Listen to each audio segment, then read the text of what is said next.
Pod Chef. Pod Chef. Pod Chef. Pod Chef. You're listening to Pod Chef. When I say pod, y'all say chef. Pod Chef. You listening to Pod Chef. It's a podcast about Top Chef, and that's a broadcast. It's on TV, and you can watch it. They got 19 seasons, that's a lot, kid, but you can skip those. We do recaps about the whole show, not the food though, but the other stuff. Yeah. You're now listening to Pod Chef, the only official podcast about the TV show Top Chef, with your hosts, Jamal, Brian, and Reeves. And I only said their first names because I don't know everyone's last name, and I'm trying to be polite. Now enjoy the show.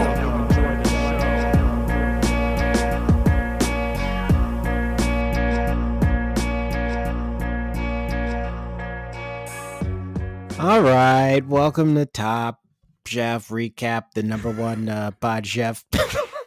Oh no, I've lost my brain. welcome to Pod Chef, the number one Top Chef, official Top Chef podcast there is. This is the official one. If you hear it from anywhere else that they have a more official one, they're lying to you, and you should maybe stop being friends with them. I'm always joined with my co-host Reeves. Say what's up. What's up, everyone? I'm always here. I'm always joining Jamal. You're always joining me. Yes, the intro was different than normal. That has nothing to do with maybe any other kind of difference in this episode. Nope. It's all normal. Everything is normal. We're living in a normal society. Yeah. I'm so happy you said that. Mm-hmm.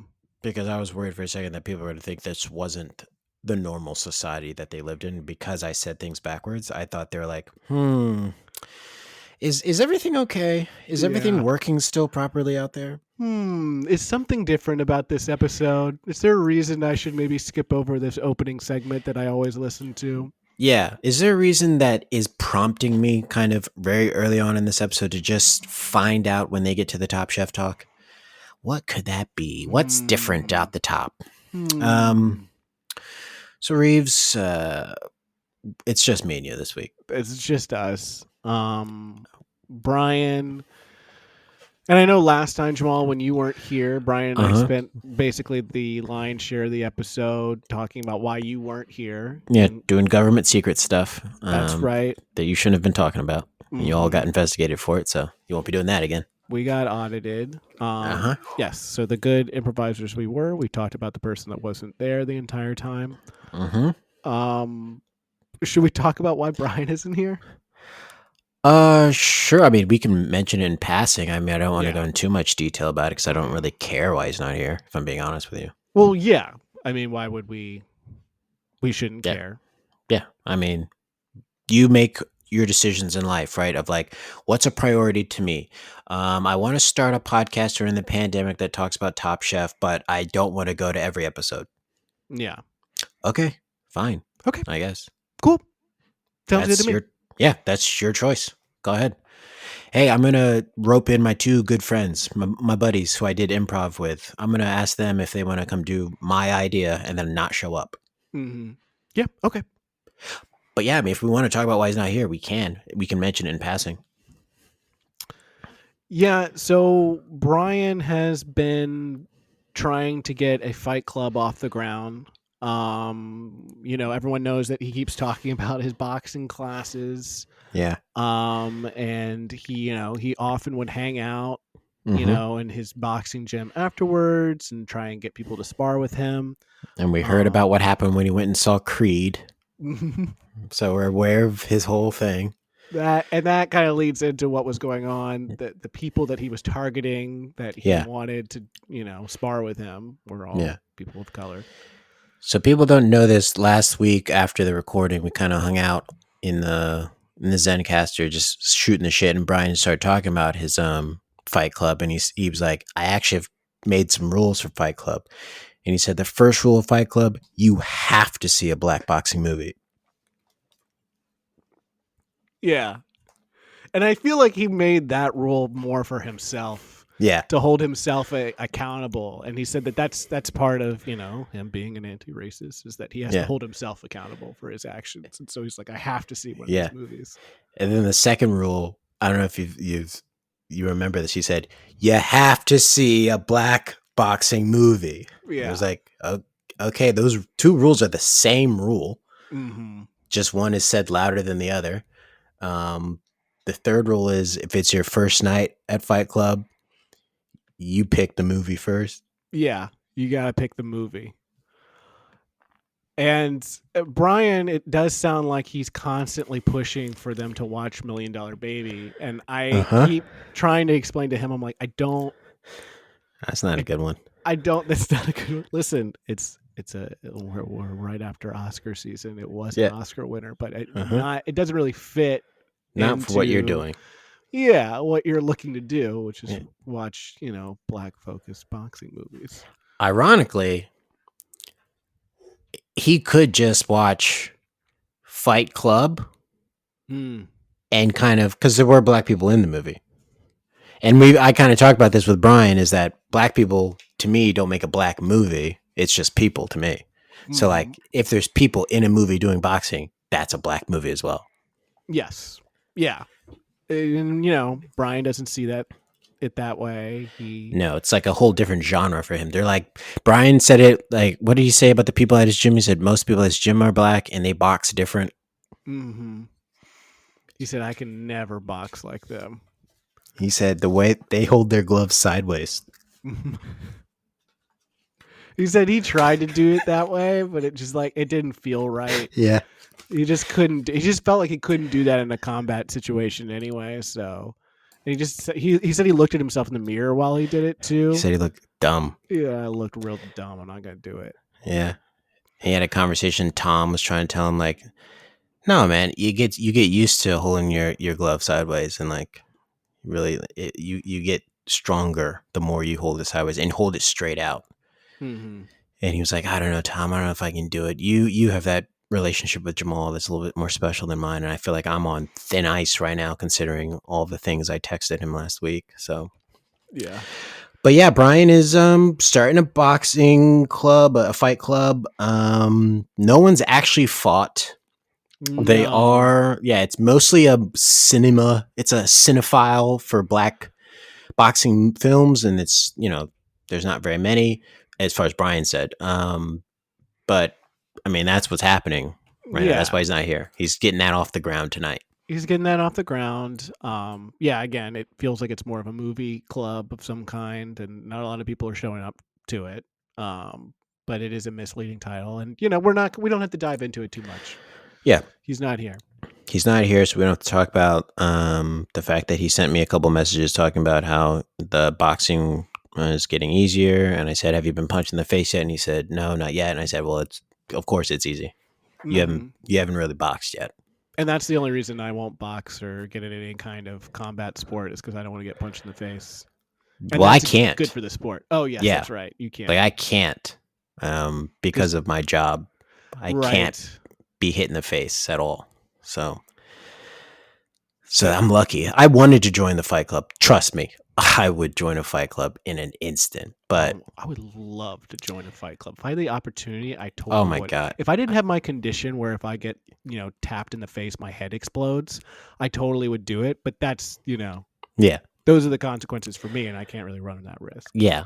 I can't. My face is my moneymaker. I cannot mess it up. Mm-hmm. It's my Denzel Washington. It's like people know me from across the room with this face. So if it gets bruised up and battered, that's not going to be good for booking. Well, let's look at history of that, right? Yeah. Let's really dive into that. Mark Hamill, yep. handsome AF, has an accident. His career, not great after that. Not great. I guess he finishes up Star Wars, which is pretty good. But after that, does a lot of voice acting work as the Joker. He's sure, Joker. Sure, he was the best voice of Joker in like the entire Batman series. Sure, but on screen, no. No, not until they brought his raggedy ass out of retirement to do another Star Wars movie, and he complained about it the whole time. Yeah. Have you ever? I watched that Star Wars and I was like, whose PE coach is this? Whose Jedi PE coach is this coming out of here? You just take a lap, okay? Just take a lap. He kept telling Ray, take a lap. And she's like, it's an island, dude. Okay, today we're going to do line dancing. She's like, what? What kind of... It's in the curriculum. We have to do line dancing. It's like, I'm here to learn the ways of the Force. Shut up. You know how to play handball? We're doing that for at least 4 weeks. Yeah. So this is what happens if you mess up your face and you can't get on screen anymore, you know? Yeah. Bring you back in some kind of shape, and then they make you a CGI character for the ending of the second film. Mm-hmm. No one wants that. No one wants that. I don't want to go out of a re-entry of a popular series as just CGI. I want to be there. Well, that's where we're going, right? Everyone's going to get everything. replaced by some freaking CGI. Was it Chat GPS? Yes. Chat GPS. Knows where your thoughts are going at all times, so it just can fill out the blanks for you. I mean, I don't want to be replaced by a chatbot, but me neither. But I mean, we all know the AI is coming, and I guess we're kind of transitioning into topics now. You know, there is a new AI for cooking coming out soon. Allen Iverson's cookbook, his crossover cookbook, where he was cooking fools. You're talking about prep, shake and bake. You're talking about mise en place. Yeah, we're talking about cooking. Yeah, not mise en place. Cooking. Cooking. This ain't baking. This ain't a rice cooker. Talking about cooking. Oh man. All right, so Brian's not here. It is what it is. You know, we're not going to get into it. We're not going to talk about it. Yeah. He's not going to become the focus of what we talk about. Instead, let's just move on to Chefs I Prepared for You. All right. Yes. This is the segment we do every week called Chefs I Prepared for You, where we talk about what we had for dinner last night and only last night, and present it as if we are presenting to the judges of Top Chef. I will go first. There will be a vote at the end, and there will be a winner. Chefs I Prepared for You: sautéed ground pork, curry rice, and roasted Brussels sprouts. I'm back on my gang. Okay. Now, what kind of sauce did you put on that? Or is it just you're eating no sauce? Clean, no sauce. It's clean. I forgot to add that there's sauerkraut added to the end of it. Ooh. And let me tell you why I'm putting the Germans on. Because I'm now to the point of becoming such an annoying health person that I'm now buying food for the bacteria in my stomach. I think I've said this before, and I think this was the moment I realized I might be going too far. I fucking love it. Do you know how angry Brian would be if he was here? And then we've already brought it back to him, which I know he's loving right now listening to this. Yeah, but he's smiling so much. Brian is a voice of the people, and he would shoot this down, but I encourage it. I think this is great. If I had the time, I probably would live the same way. I don't. I do think about stuff like that, though. What kind of bacteria you're putting in the stomach? Sauerkraut's a great.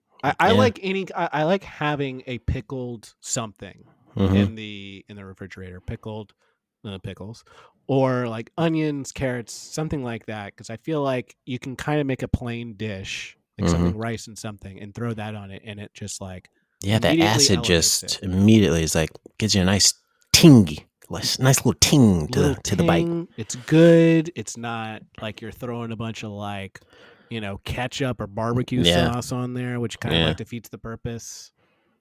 And my gut bacteria thanks me for it.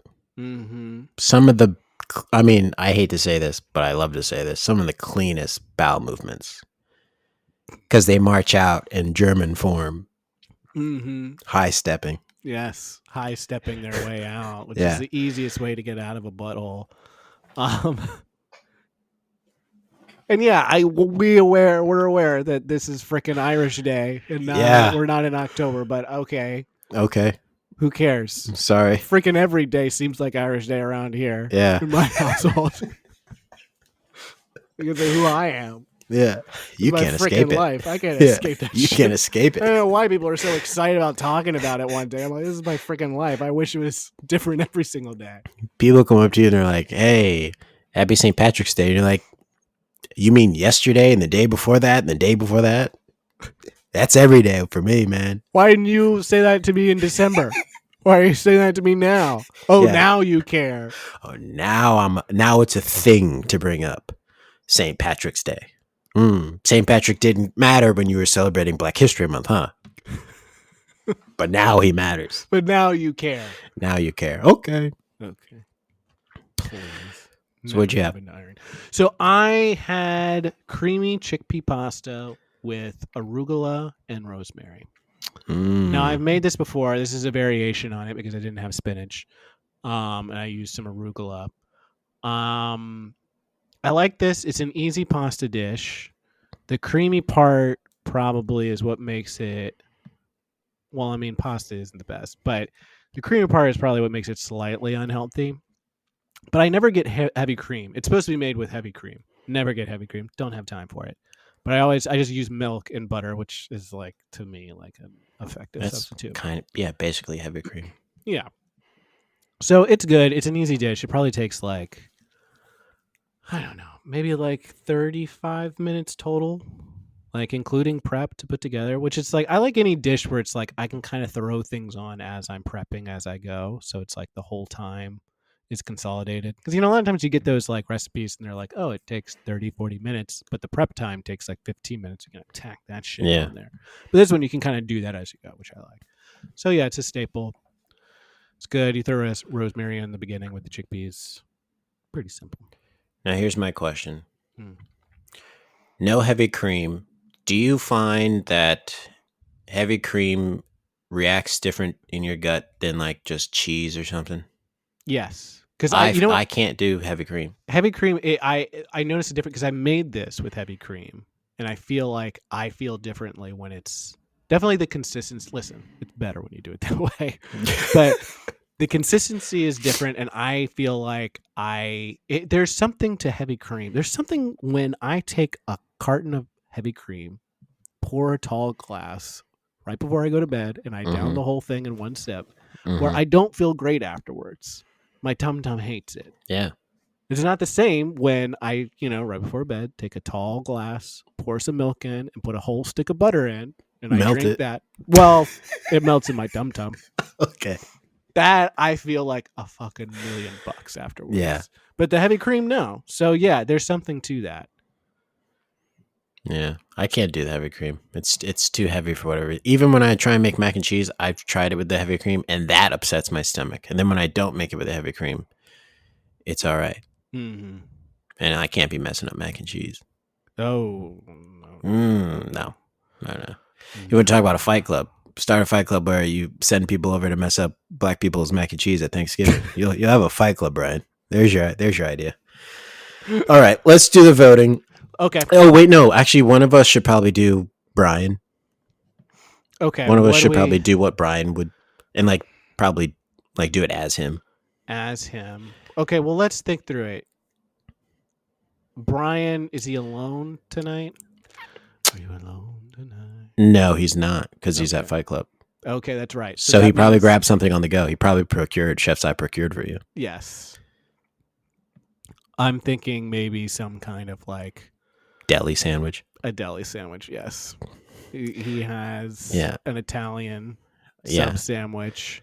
Uh-huh. He was walking down the highway with his sub sandwich. Car broke down. Car broke down.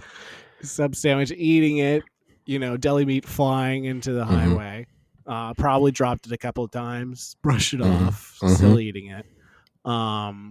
Lots of dressing, the real shitty shredded lettuce on it as well. That's going everywhere. Thinks he's dressed differently because he has a split personality at this point. Yeah. Yeah. Having a conversation with himself. Gets into a fight with himself. Yeah. Gets into a fight. Over the sandwich. Yeah. Oh, yeah. By the way, he's walking. His car had problems because he did try and drive his car off the bridge. So he's walking back after that, the split personality part. I just got a warning that says I ran out of disk space for the recording. So I'm sure we'll be fine. That terrifies me. Ran out of space. Did anything stop? Nothing stopped, but it tells me I'm running low on disk space, which might be because I still have these chefs I compose for you on my computer, and they take up a lot of space. Okay. So it's your computer. It's not the Zencaster? Yeah, it's not the Zencaster, Okay. but hopefully nothing stops. Okay.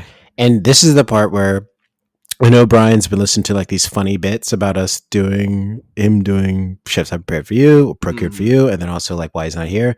And this is where I kindly ask him to edit this part out. Please. And it indubitably will make it into the final recording. Yes. Because looking at the time that we're at right now, there's no way he is listening through to this point and editing this out. Nope. This is getting in. So this is making the final cut. Yeah. Okay. So we know what Brian had. I guess we should vote now. All right. I'm voting for Reeves. Okay. And I am going to vote for Jamal.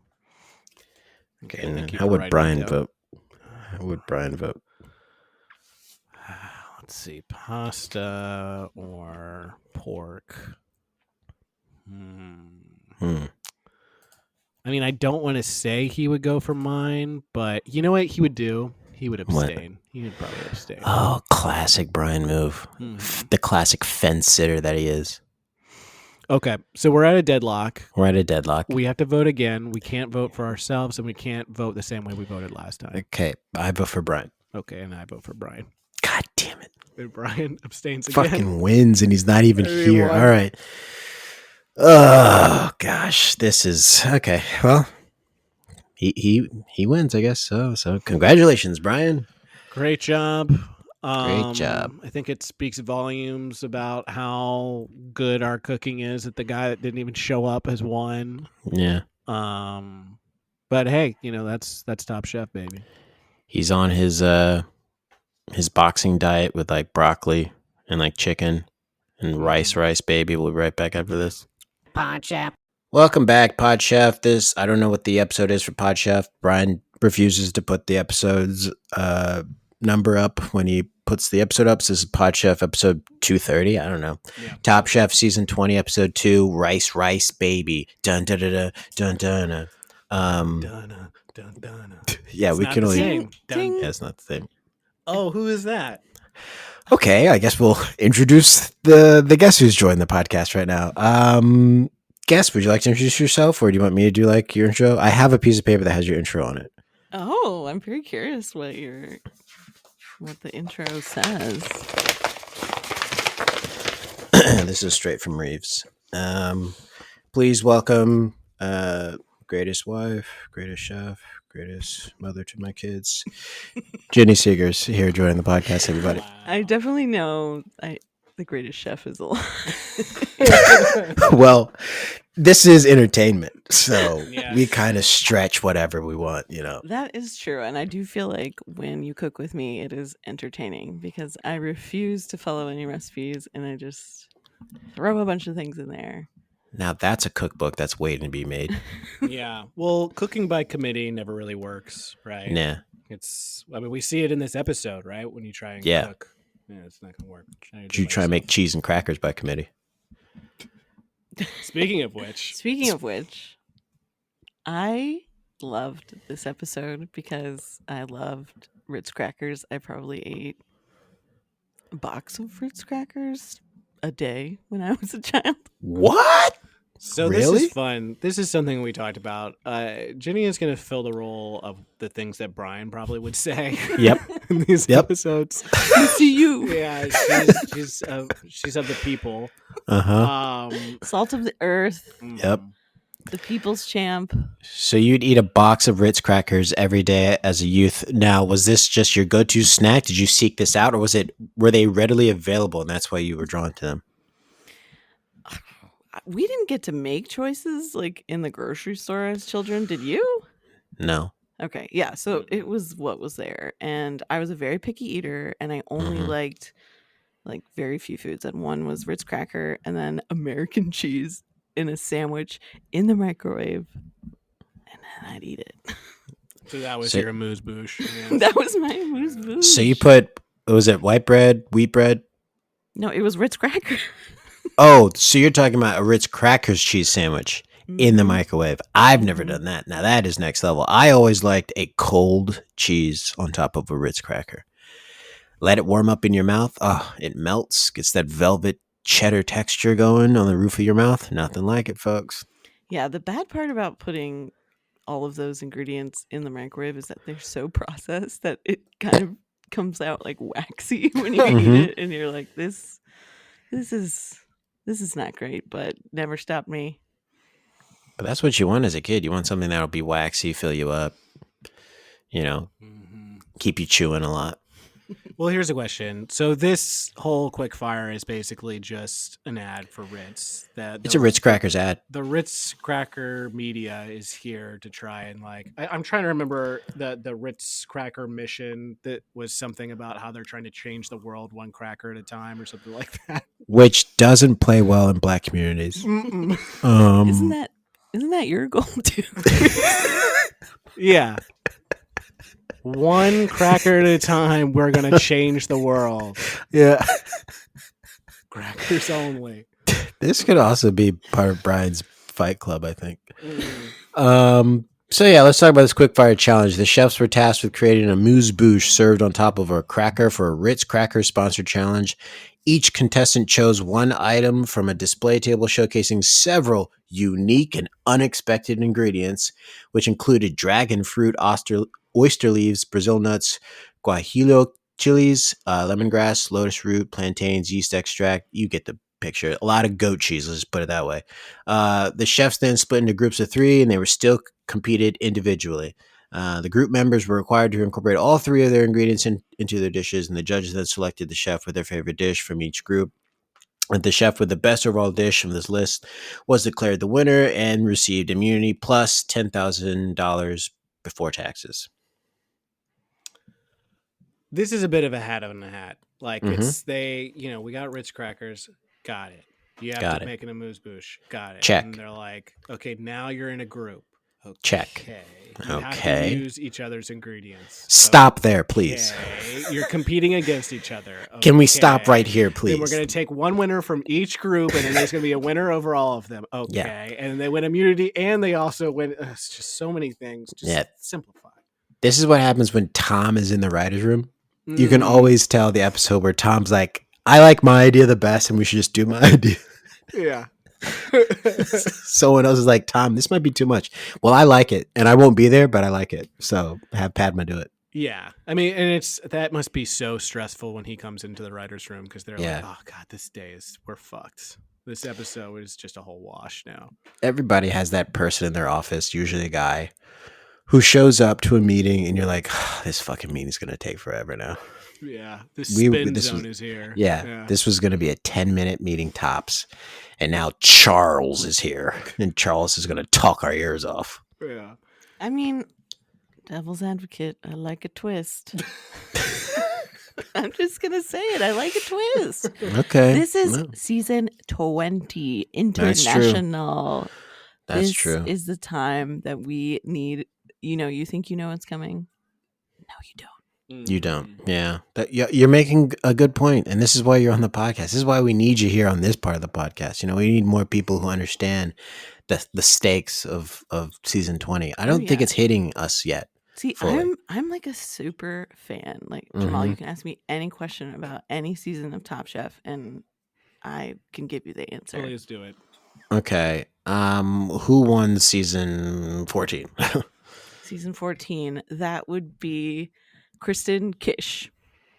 Okay. And she is from the Seattle season, and she has a really cool haircut. She's also a model. And I'm getting scared. Yeah. Okay, I'm not going to challenge this anymore. Point proven, point taken. If I do have other questions, they will be fired at your direction. What's your opinion of Dawn? Okay, this every week I listen to this. Yeah, like I said, Brooke Williamson was the winner of season 14. Duh, that's what I said. That's what I heard. Yeah, that's what I heard. On Women's History Month, you're going to correct me. You're going to mansplain your wife and say, unbelievable. Lord. Okay. I know you don't like Dawn, but I feel like I agree. Well, Dawn, we're at a point right now with Dawn where we've given her so many chances. Yep. And I can't remember if I've said it on this podcast or I was talking about somewhere else, but like the thing that they keep trying to hit on with her is the whole time thing, that she can't manage her time. But I think her real issue is that she doesn't ever come in with a plan. And she lets just kind of like her gut guide her on what she wants to do. And she doesn't think about what's the best thing for the challenge that she can compete or that she can complete, and that would like fulfill what she's capable of doing. And so she's always like reaching, and that makes it so her time is limited, and she always like almost fails no matter what. Yeah. And she's had too many chances. She's improvising instead of actually putting her skills to use. Well, okay, I will say in the previous season you judged her very harshly. Now, But I was accurate. but now I am judging her harshly because I'm kind of like, yeah, you did one season. You know what I mean? Like you know what you're signing up for. Yeah. Like you have to prepare more. But she's an Olympian and a track person. And listen, I ran track in high school. Mm-hmm. And I used to ask my friend if she would let me come in second to last instead of last every race. And guess what? She said no. She said no. I came in last because you don't plan in track and field. And that's like Dawn. She's like in the moment. She's just doing her thing. It's a sprint, you know? It's a sprint. And I think it's like, it does speak to the fact that she is a runner. She would prefer to be, rushed and running around. Because if she's just jogging ahead of time, she's like going too slow, and that doesn't speak to like her strengths. She doesn't know what to do with all that time. Mm-hmm. Yeah. Well, but she didn't. Did they say who the losers were? They don't do the. Did they not do the losers For the quickfire? Yeah, for the quickfire, or who they didn't like. No, it was just it. So what happened? What happened was the three went up, and then they selected a winner. But they didn't say like if the other two were in the bottom. There was no like people on the bottom for the quickfire. I think it was implied if you were in that group and you were not picked, you were not their favorite, so you were their least favorite. But I like when they critique them and say this is like the reason why I didn't like it, because anyway, missed that. I think if there was one person that they didn't like, it was Begonia, because she did not fully plate for everyone, and it was only two people, and Padma was pissed about it. Padma was not happy about not getting a cracker, so she was like, that sounded good to me, but I didn't get to eat it. I had to be nice and give it to the guests. Because I'm a gracious host. And then when they turned their backs, they were like, so it's between the two of them, right?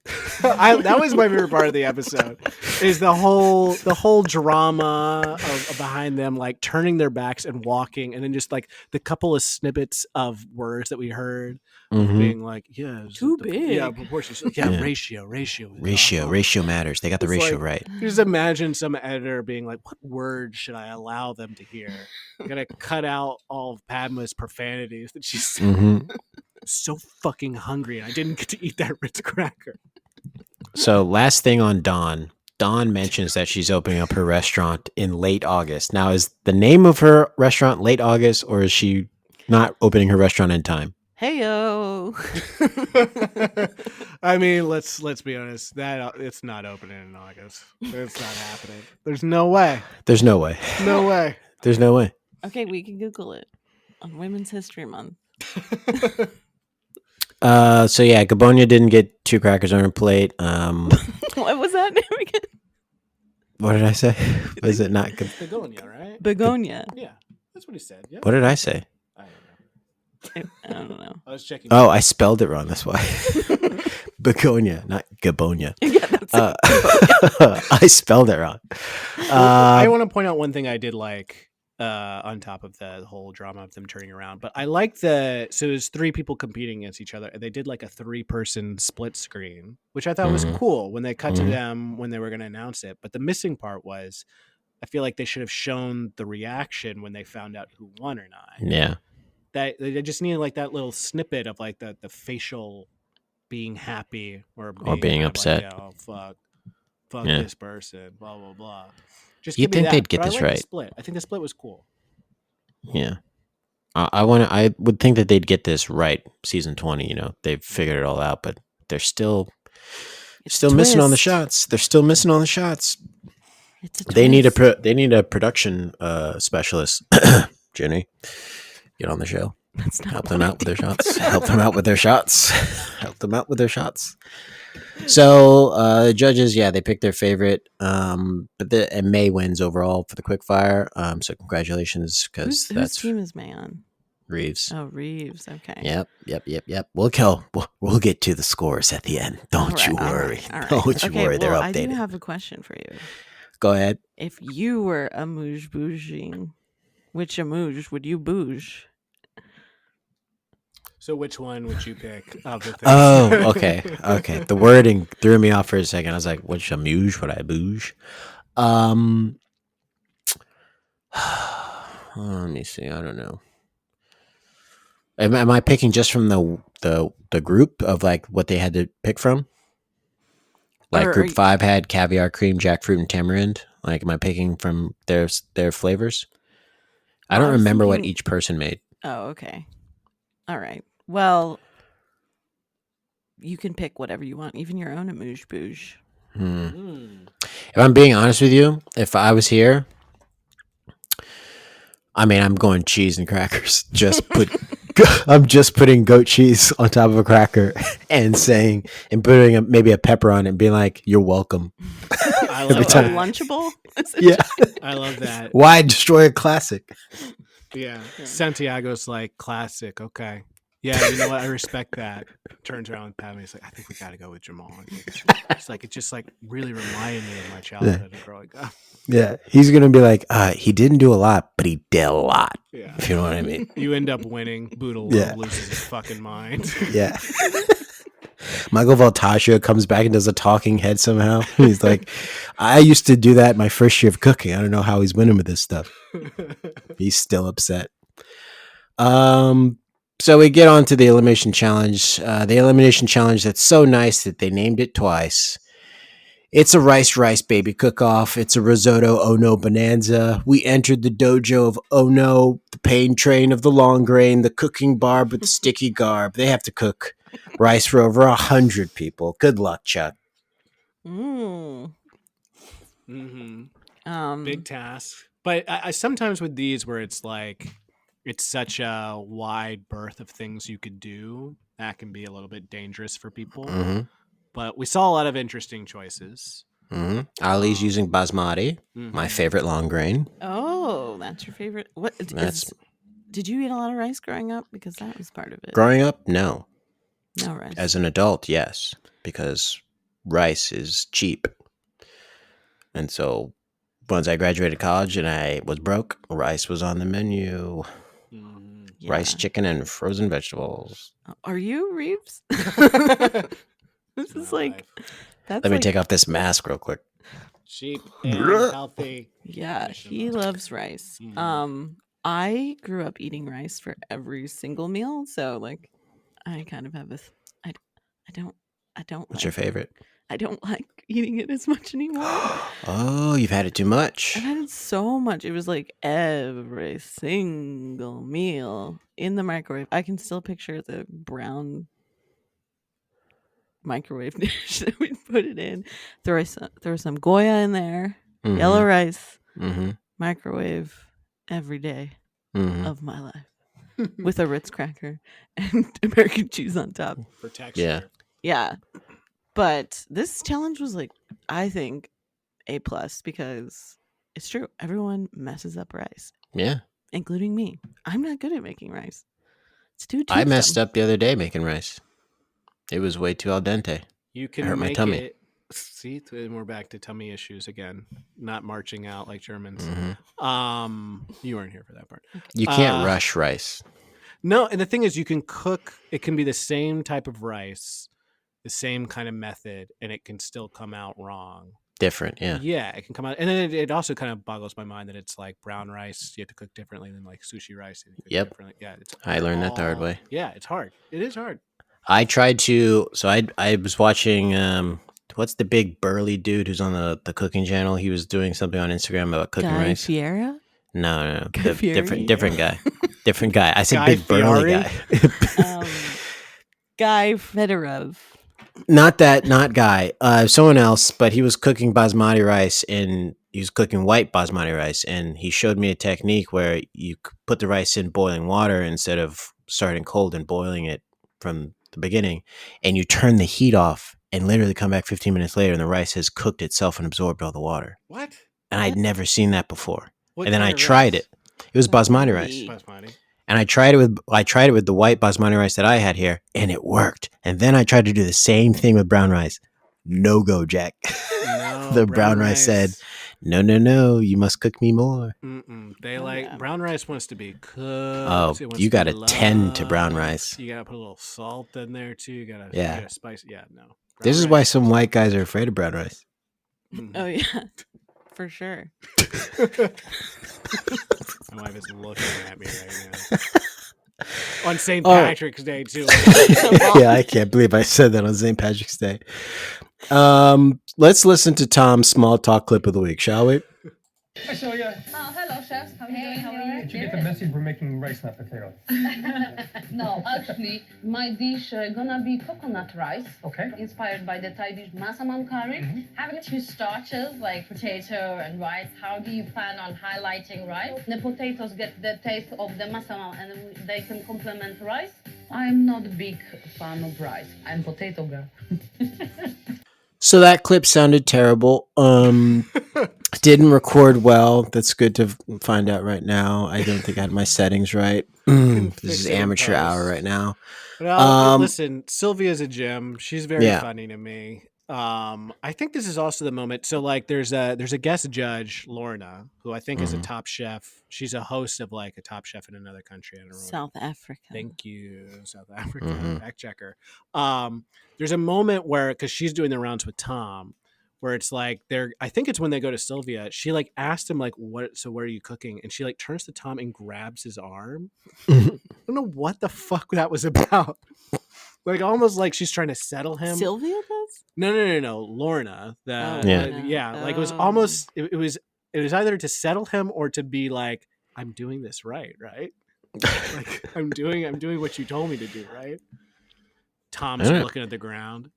Yeah. Tom may have said, touch me so people know I'm human. Actually, we go to the next person. Says that all the time. Touch me so people think that I'm human and not a robot on the next one. It'll play well on the cameras.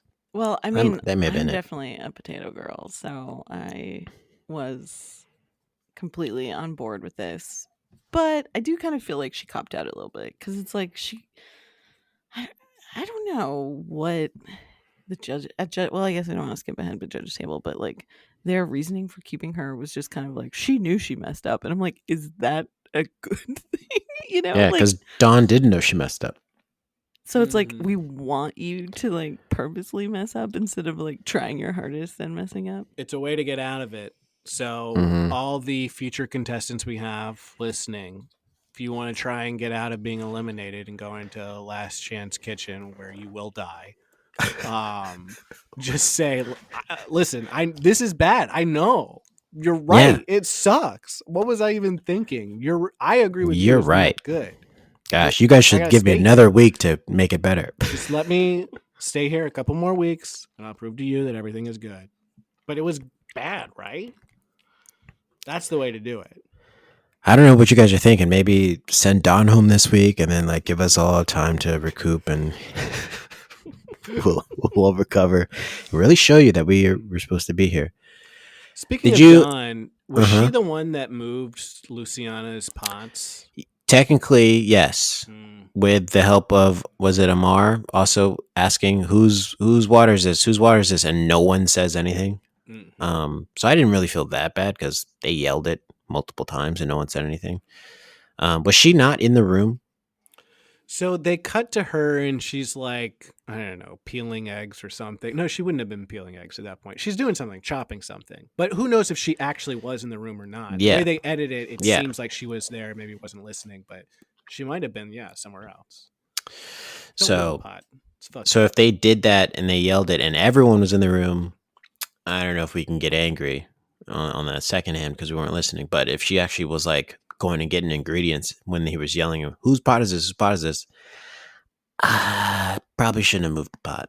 I mean, it was there for a reason. Yeah, like Mm. somebody's not gonna put a pot. On the cooker, 2 pots on the cooker, and then like forget. These are like world-class chefs.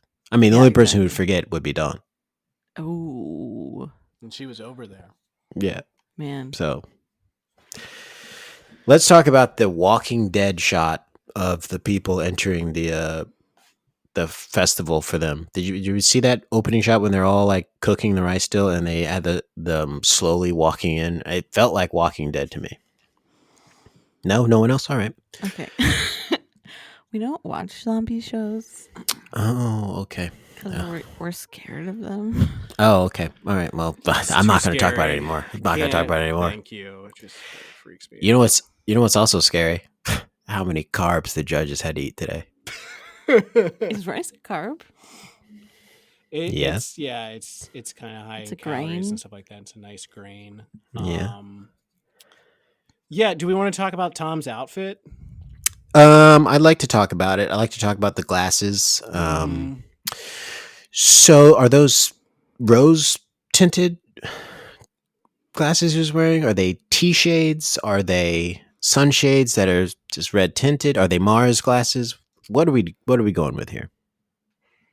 I mean, they looked orange to me. They looked red to me. But okay. Are my rods and cones messed up? I have like really I don't see color correctly, which is He doesn't. Which we see found out color. last week. Yeah, we found out last being week. an Anti-racist. Yeah.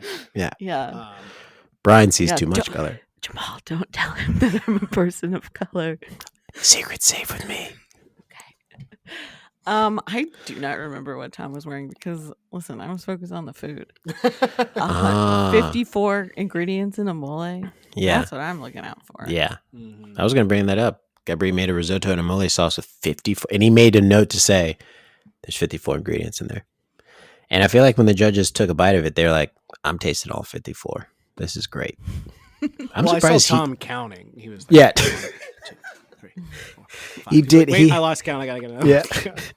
Tom brought out a microscope and he had slides and he was putting them on the slide and putting them under. He's like, yep, I'm counting them. I see all 54 in here. It was They're still really moving slowing around. down his judging too. Yeah. 'Cause he was like they'd moved on to another dish Yeah. or whatever. He was still trying to, Yeah. had his glasses on and he was like under the microscope, really trying to get in there to see what was going on.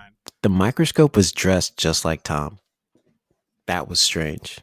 The microscope had the same jacket, had the same shoes, the I same know. lens. And so I think he's got a stylist of some kind, Uh-huh. and the stylist just gets kind of bored, and so it's like they got to style his props as well. I believe it. Doesn't No, have anything else to what do. I think is it's season 20, baby.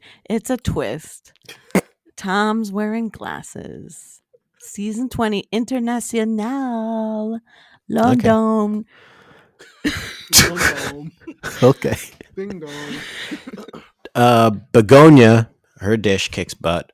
Sylvia's dish, they said, was a side dish, and the woman whose name I cannot pronounce, Victoire, her dish didn't go over well. Gabri made the risotto with the 54 ingredients. Tom made a comment with his arms crossed. He was like, "So there's a lot of rice dishes with chicken, huh?" Yeah, Tom. Rice and chicken are kind of like they're good friends, you know. It's like going to a steakhouse and be like, you guys serve a lot of red wine here, huh? Yeah, Tom. It's a steakhouse. That's what happens here. Jeez Louise. He was like upset that he had to eat chicken all day. That's what it was. Well, you know how he feels about chicken. It's a Yeah. it's a peasant's food. Yeah, he didn't like that. It's He was the hoping humble for chicken. Yeah, he was hoping for rice and Kobe beef. The great pairing that is. Charbel's dish went over well. Reeves is happy about that. Yeah. Amar, right before the commercial, Amar tries Dawn's dish and doesn't say anything. I know. He tries her dish and she's like, "Good, right?" And he's like, just nods his head and looks like he wants to spit it out. He just goes back to his station and then he gives us his little recap. He's not excited. He said it's one dimensional. But like, what can she do at that point? I mean, I kind of get Nothing. what Amar's thinking because it's like they're also in the same like heat, so it's like, one thing that I kind of thought was risky was that Gavi, with his risotto, he asked I don't remember all their names. The woman who Someone made else risotto. to try it. Yeah, the woman who made the al dente Victoire. risotto. Yeah, asked her to try it, and I was like, "Uh-oh, this is Mhm. a risotto." She got talking to about her risotto, but Mhm. it worked out well. But I don't know. I feel like with Dawn, once again, it was kind of like on the fly. It didn't turn out right because she was like fixed on using this black rice when, a congee is not normally made with a black rice. So what you're saying is maybe we shouldn't push diversity that far. No comment. Mm. And sometimes not saying anything says everything. So Dawn tried it. Her oxtail was good at least, so they like that. They do an elimination challenge in front of everyone this time, which is always uncomfortable. And I don't know why everyone was there this time. But for week 2, elimination in front of everyone, this one hurt. And they all found out who were the good ones and who were the bad ones. And Gabri, Ali, and May are the faves at judges' table. But Ali takes it. And I kind of felt like he might because he was the first one they interviewed in the beginning when they were talking about rice. And he had this whole backstory that he got to give about basmati rice. And they use rice in his restaurant. I was like, he's getting a lot of screen time to talk about rice. I thought he might be going home. But then when he did good, and I was like, maybe that's why they gave him such a shout out in the beginning. Well, I kind of thought it was going to be May because she won the quickfire. Uh-huh. And, she started crying. Like, Mhm. who can turn down? Yeah. I just feel like you're crying about how much you love your family and you don't win. And you used rice two different ways. Like, come on. She should have won. It's a Also, competitive season. I love rice pudding. I do. It's so good. I've not had rice pudding, I don't think. Ever? I keep seeing it on like a sweet rice dessert on like when I try and order Indian food, and I'm like too afraid it's gonna be too sweet because I don't really have a sweet tooth. What? Is that What? diagnosed? How would I get diagnosed for a sweet tooth? You go to the dentist. And they say, yeah, none of these teeth are sweet. Exactly all what I salty. thought. Yeah, they're all Exactly savory. what I thought you got a sweet tooth here. Yeah. Okay. Well, I gotta prescribe you a chocolate bar. A little I'm ice just saying- cream, right? No, I'm kidding. I gotta pull all these teeth out because they're all rotten. They're all rotten.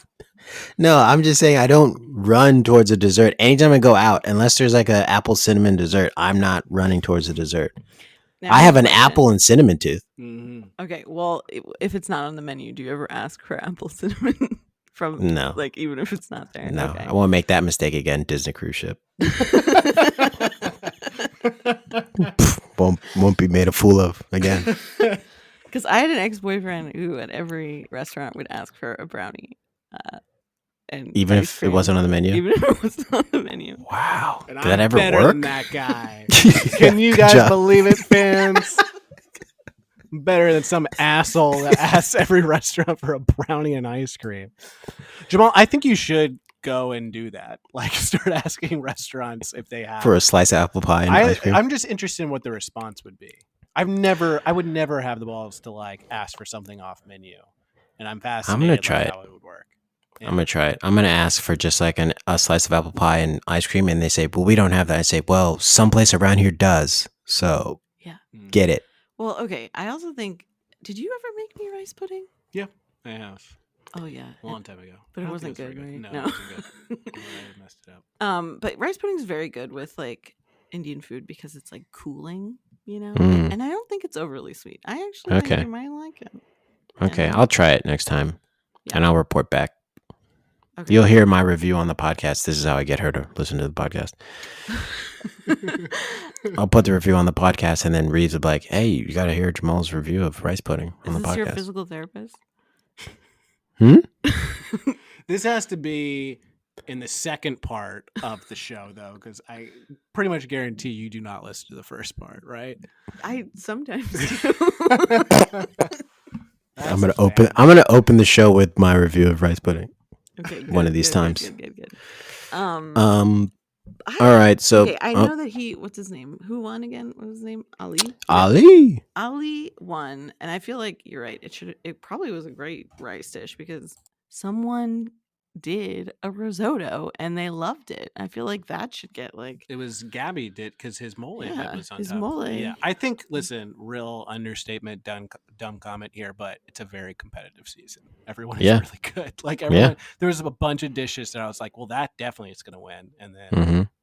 they didn't win. Ali won. So Reeves fine. made me a risotto once. I did. It almost killed me. It was one of the first things I made for her. Yeah, and I came in and he was like covered in sweat, and I was like, "What happened to you?" And he was like, "Risotto." Yeah, And he was like, it's the same angry thing the that whole happens. time he ate. That's Yeah. what happens to people who make risotto. Absolutely. You It lose a breaks part you. of yourself. Yeah. It was something I can never get back, which is why I haven't cooked it since then. And the funny thing is that like you were inspired by watching Top Chef because everyone was doing risotto bad, and you were like, "I could do that." Yeah. Yeah, if there's one thing I have is like an excess of hubris. This was like Uh-huh. when I first started cooking too. It's like the second thing in my entire life I cooked. I was like, I'm gonna try risotto. And Yeah, all these chefs on TV, they make it look hard. Well, how'd it turn out? It was good, actually. thank you. Proved my point. I think his sweat added the salt. Good salt and Gotta be moisture. a little bit of you in every dish, baby. Yeah. Gross. You gotta cook. You gotta cook from your soul. Sometimes literally. So Dawn is eliminated, and I assume this clip will sound bad as well. Dawn, please pack your knives and go. I'm sorry. So I know you're a great competitor. We'll see you in Last Chance Kitchen. Thank you. Okay. And we'll see the two of you next week. Thank you. That'll be all.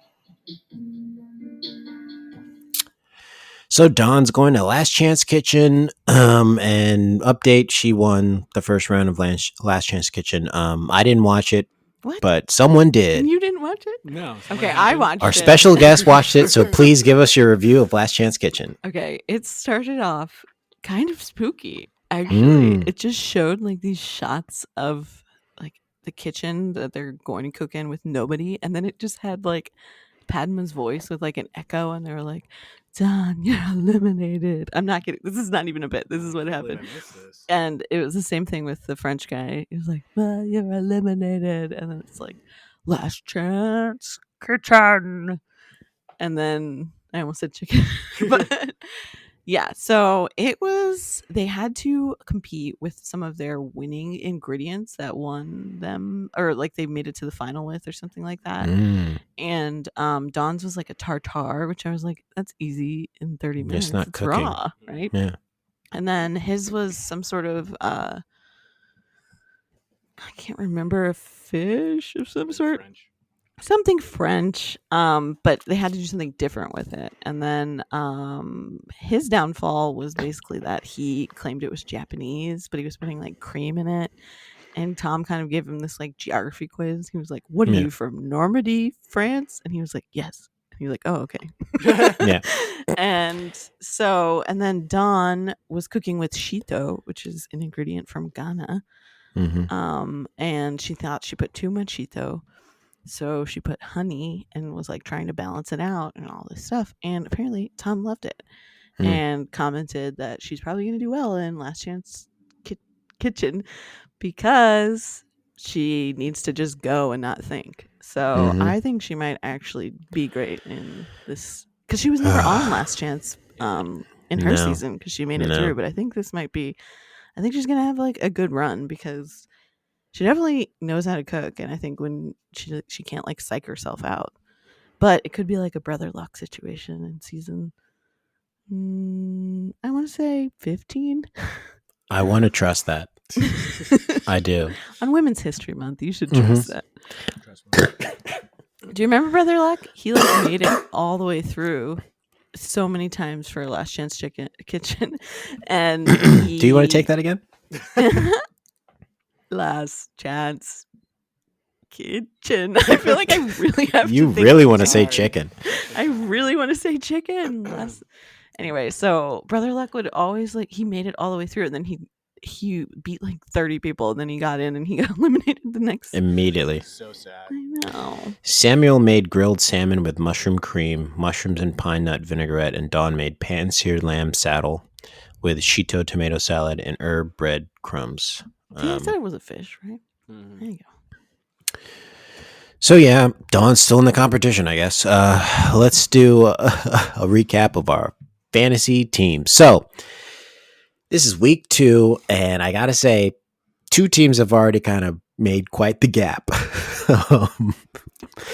So Brian's team has 10.5 points, and he's in last place. In second place with 17.5 points, already 7 points difference between Brian in the second place is my team. And then in first place with 18.5 points is Reeves. Now, I don't want to say it's because Reeves has 6 people. I want to say because they're performing well. So I'll say that they're performing well. Thank you. But it is a tight race. We are only 1 point separated. So we'll see what happens, you know. I'm the only person who doesn't have someone eliminated from the main show. So hopefully that continues for a while. You know, I think these things kind of just take good coaching. And my coaching philosophy has always been like, let's just add more players to the field. Like when I coached a soccer team, I said, oh, we can only have 11. Well, let's double that. Let's put like 24 people out put there. 22, and see if they can score on us. Yeah. They And they can't. didn't. Yeah, No. they didn't. And They we were being won. double teamed. We won. I had to give so many trophies out. It was a huge team I had. Well, that was that season when they started giving every kid a trophy. So that was a poor choice on yours too. Yeah. I had a team. I had a squad of 152 kids. Yeah, to double your roster. And we won every game. Well, we didn't score, but we did like tie 0-0 our way to a final. Well, you had 2 goalies. Yeah, exactly. I would hope that you weren't at least being scored on. Mhm. So 152 and 2 in goal. Yeah. mhm. Well, they didn't all start at once. Only like 25, 26. Yeah, like that. yeah. But they got hurt a lot. It's soccer. Oh my God. You know, so many of them got hurt. People get hurt. So So, many you hamstrings. need the subs. So So if I can speak for Brian, or Oh, please critique for do. Brian, please do. he picked too many Americans.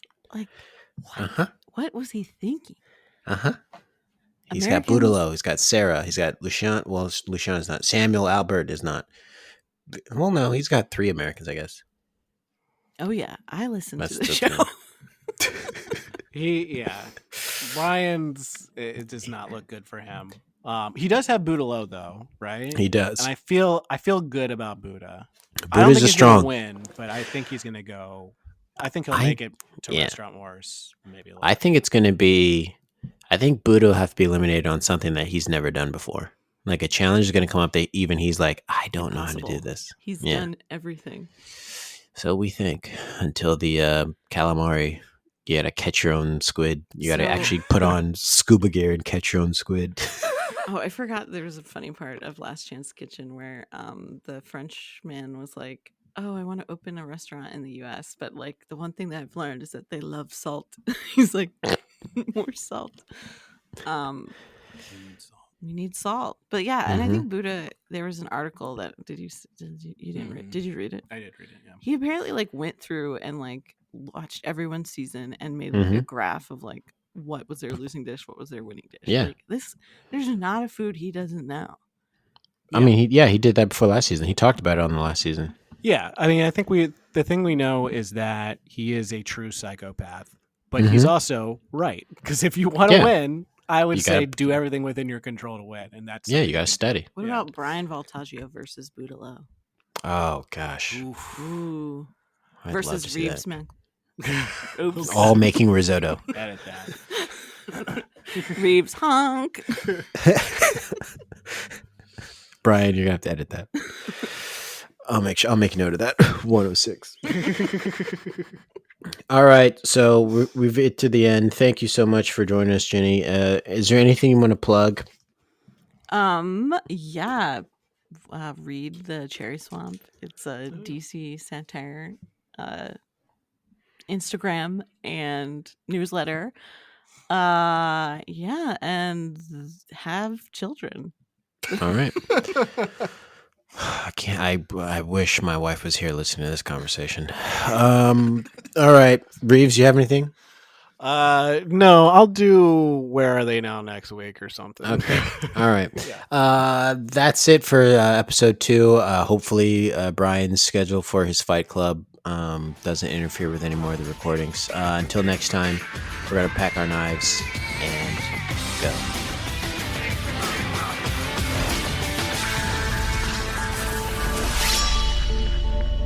This was fun. Absolutely. This is great, guys. You guys got something here. This is fun. Nice.